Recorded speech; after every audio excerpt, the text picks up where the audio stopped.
143 హామీలు ఎన్నికలప్పుడు ఒక మేనిఫెస్టో అని చెప్పి ఈ కూటమి ప్రభుత్వం దాన్ని చూపించి ప్రజలకంతా కూడా మభ్యపెట్టి ప్రతి ఇంటికి ప్యాంఫ్లెట్లు పంచి ప్రతి ఇంటికి వచ్చి వాళ్ళ కార్యకర్తలు ఇదిగో మా మేనిఫెస్టో, ఇదిగో మా చంద్రబాబు నాయుడు బాండ్ పెట్టినాడు, బాండ్ పంపించినాడు మీకు అని ఈ రకంగా ప్రతి ఒక్కరిని కూడా ప్రలోభపెట్టి 143 హామీలనిచ్చి ఎన్నికలు గెలిచారు.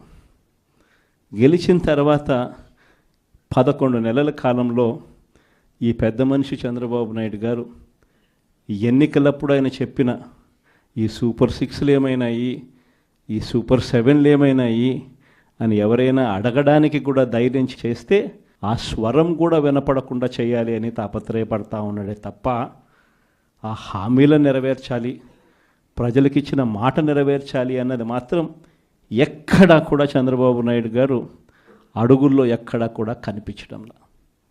ప్రతి అడుగు ఒక మోసమే, ప్రతి అడుగులోనూ మోసము.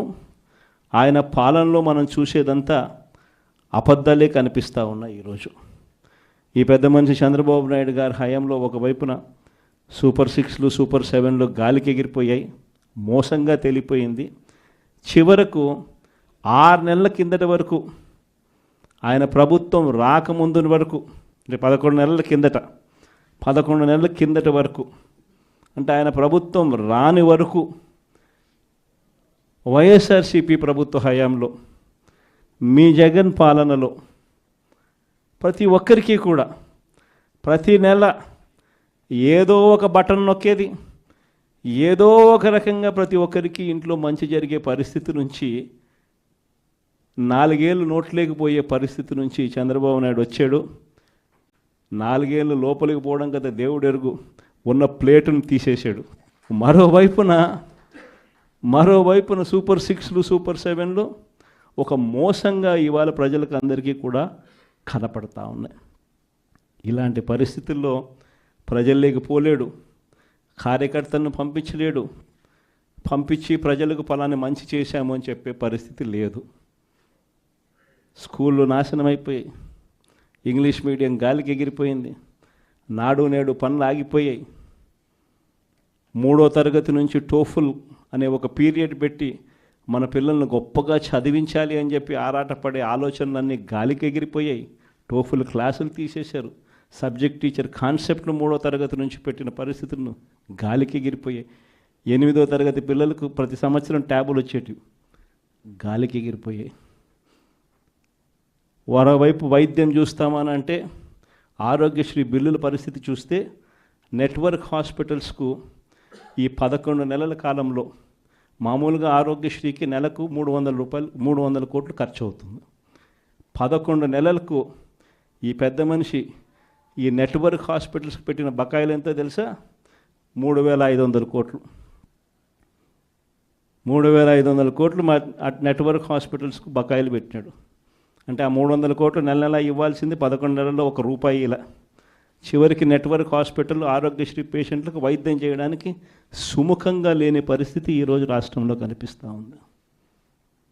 104, 108 అంబులెన్సుల గురించి నేను చెప్పాల్సిన పనుల, గవర్నమెంట్ హాస్పిటల్ గురించి అంతకన్నా చెప్పాల్సిన పనుల, ఇక వ్యవసాయం గురించి మీ అందరికీ తెలిసింది. ఒక్క పంటకు గిట్టుబాటు ధర లేదు. రైతు అనేవాడు దళారీలకు ఈరోజు పూర్తిగా అమ్ముడుపోయిన పరిస్థితిలో ఈరోజు రైతన్న వ్యవసాయం చేయాల్సిన పరిస్థితి. పెట్టుబడి సహాయం కింద అప్పుడు ఏమన్నాడు? జగన్ 13,500 ఇస్తామన్నాడు. అది కూడా పిఎం కిసాన్తో కలిపి మేము వచ్చినామనంటే పిఎం కిసాన్ కాక 20,000 ఇస్తామని చెప్పి నమ్మబలికినాడు. ఈయన వచ్చాడు, కనీసం ఆ జగన్ అన్న ఉన్నప్పుడు ఆ 13,500 అన్న వచ్చేది. ఇప్పుడు అది బాయ, ఆ ఇస్తానన్న ఈ 20,000 ఇది బాయ. మరోవైపున రైతులకు ఆర్బీకేలన్నీ నిర్వీర్యం. ఉచిత పంటల బీమా పూర్తిగా ఎత్తేసాడు. సీజన్ ముగిసేలోగానే ఇన్పుట్ సబ్సిడీ వచ్చేదాన్ని కూడా ఊడబెరికేశాడు. వెరసి చూస్తే రైతులకు పెట్టుబడికి డబ్బులు లేకపోగా కనీసం రైతు పండించిన పంటకు గిట్టుబాటు ధరలు కూడా లేని పరిస్థితిలో ఈరోజు రాష్ట్రం ప్రయాణం చేస్తూ ఉంది. మరోవైపున చూస్తే వాలంటీర్ వ్యవస్థ లేదు, ట్రాన్స్పరెన్సీ లేదు, పారదర్శకత లేదు, స్కీములు లేవు. ఉన్నదల్లా ఏమిటి అనంటే రెడ్ బుక్ రాజ్యాంగం నడుస్తూ ఉంది, విచ్చలవిడిగా కరప్షన్ జరుగుతూ ఉంది. మామూలు స్థాయిలో కాదు, విచ్చలవిడిగా కరప్షన్ జరుగుతూ ఉంది. పోలీసులు పూర్తిగా వీళ్ళ కాపలాదారులుగా వాడుకుంటా ఉన్నారు, వీళ్ళ బంట్రొత్తులుగా పోలీసులను వాడుకుంటా ఉన్న పరిస్థితులు కనిపిస్తూ ఉన్నాయి. ఇలాంటి పరిస్థితుల మధ్య జరుగుతూ ఉన్నాయి. రాష్ట్రంలో ఈ ఉప ఎన్నికలు జరిగాయి. నిజంగా కొన్ని ఉదాహరణలు చెప్తా. ఎంత దారుణమైన పరిస్థితిలో ఈ రాష్ట్రంలో ప్రజాస్వామ్యాన్ని వీళ్ళు నడిపిస్తూ ఉన్నారు అని అంటే, తిరుపతిలో మీ అందరికీ గుర్తుండే ఉంటుంది, 48 స్థానాలు మనం గెలిస్తే వాళ్ళు గెలిచింది 1 స్థానం. తిరుపతి పరిస్థితి, ప్రజలు ఓటేస్తే ఇచ్చిన తీర్పు ఏమైంది?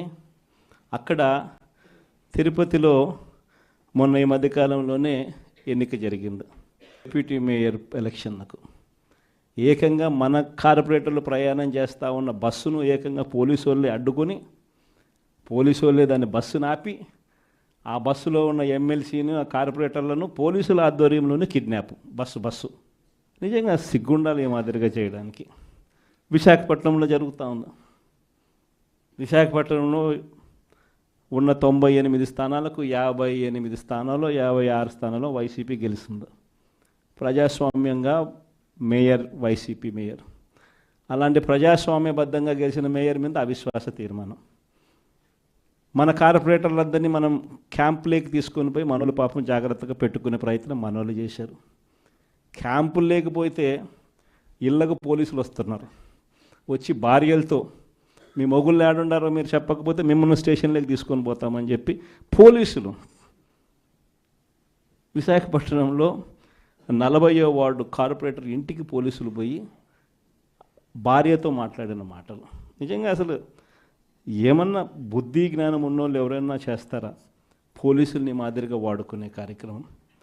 రామగిరి మండలం, మన అనంతపురం జిల్లాలో, ఇక్కడ కూడా ఆశ్చర్యకరమైన విషయం. ఉన్నటి ఎన్ని ఎంపీటీసీలు అంటే 9 మనం గెలిస్తే వాళ్ళు 1 గెలిచినారు. అనంతపురం జిల్లాలో రామగిరి అనే మండలంలో ఈ కాన్స్టిట్యున్సీలో 10 ఉంటే వాళ్ళు 1, 9 మనకు. ఎవరు గెలిచాలి? యాక్చువల్గా మన వాళ్ళే గెలవాలి కదా, సంఖ్యాపరంగా చూసినా ఏం పరంగా చూసినా. కానీ పరిస్థితి ఏమిటి చూస్తే అక్కడ ఎస్ఐ మన ఎంపీటీసీలందరినీ కూడా ప్రయాణం చేస్తూ ఉన్న ఏకంగా పోలీస్ ప్రొటెక్షన్ ఇచ్చి నేను తీసుకపోతాను మీ ఎంపీటీసీలందరినీ అని చెప్పి ఆయనే పోలీస్ ప్రొటెక్షన్ ఇచ్చినట్టుగా బిల్డప్ ఇచ్చి కనీసం ఆయన తీసుకుపోతున్నాడు అంటే దారి మళ్ళిస్తాడు. దారి మళ్ళించి ఆయన కిడ్నాప్ స్వయంగా చేస్తాడు. చేసి అక్కడ వీడియో కాల్ పెడతాడు. తెలుగుదేశం పార్టీ ఎమ్మెల్యేతో video call, Telugu Desam party MLA ఆయన కొడుకు. వీడియో కాల్లో మన ఎంపీటీసీని ప్రలోభపెట్టే కార్యక్రమం ఎస్ఐ, ఒక బ్రోకర్గా ఎస్ఐ బిహేవ్ చేస్తాడు వీడియో కాల్ పెట్టి. అప్పటికి మన ఎంపీటీసీలు వినకపోయేసరికి ఏం చేశాడు? ఈయనే కిడ్నాప్ తీసుకొని పోయి ఏకంగా మండల కేంద్రాలయంలో వీళ్ళందరినీ నిర్బంధించి బైండ్ ఓవర్ చేస్తారు. అక్కడికి మన ఎమ్మెల్యే, మన మాజీ మంత్రి, అక్కడ మన మహిళ మాజీ మంత్రి ఇద్దరు వెళ్ళి అక్కడ ధర్నా చేయాల్సిన పరిస్థితిలోకి వాళ్ళు పోయి మన ఎంపీటీసీలను మనం తీసుకొని మనం పోతే మన వాళ్ళ మీదనే కేసులు. చివరికి అంతటితో కూడా ఆగిపోలే. ఆ మండలంలో భయం రావాలట. ఆ మండలంలో భయం రావాలని రామగిరి మండలంలో ఏం చేశారు? ఒక ఇంపార్టెంట్ బీసీ లీడర్ను, లింగమయ్య అనే ఇంపార్టెంట్ బీసీ లీడర్ను చంపేసినారు. పోలీసులు ఏం చేస్తూ ఉన్నారు? పోలీసుల సమక్షంలో ఏకంగా చంద్రబాబు నాయుడు గారు ప్రతి కాన్స్టిట్యున్సీలో చేయిస్తూ ఉండేది ఏమిటి? ఇదే నిజంగా ప్రజాస్వామ్యం? ఈ మాదిరిగా నిజంగా ప్రభుత్వం అన్నది పరిపాలన చేయాల్సింది ఈ మాదిరిగా చేయాలన్నా? ఇంకొక ఎగ్జాంపుల్, రామకుప్పం అంటే స్వయాన చంద్రబాబు నాయుడు గారు సొంత కాన్స్టిట్యున్సీ. చంద్రబాబు నాయుడు గారు స్వయాన సొంత కాన్స్టిట్యున్సీలో రామకుప్పంలో 16 ఎంపీటీసీలకు 16కు 16 మనమే గెలిచినాం. పోటీ పెట్టలా కనీసం ఈ మనిషి. పోటీ పెట్టిన వాళ్ళ కూడా డిపాజిట్లు కూడా రాలా. 16కు 16 మనం గెలిస్తే అక్కడ ఎంపీటీసీ ఎన్నికల్లో మనకు ఎవరికి రావాలి మరి ఆ పోస్టు? మనకే రావాలి కదా. అక్కడలా 6 మందిని ప్రలోభ పెట్టాడు, పట్టి 6 మందిని తీసుకున్నాడు. సరే 6 మందిని ప్రలోభ పెట్టి తీసుకుపోయినా కానీ మిగిలిన 9 మంది మనం మిగిలిన ఒకరేదో చనిపోవడమో అనర్హత జరిగింది, మిగిలిన 9 మంది మన దగ్గరే ఉండరు. అట్లే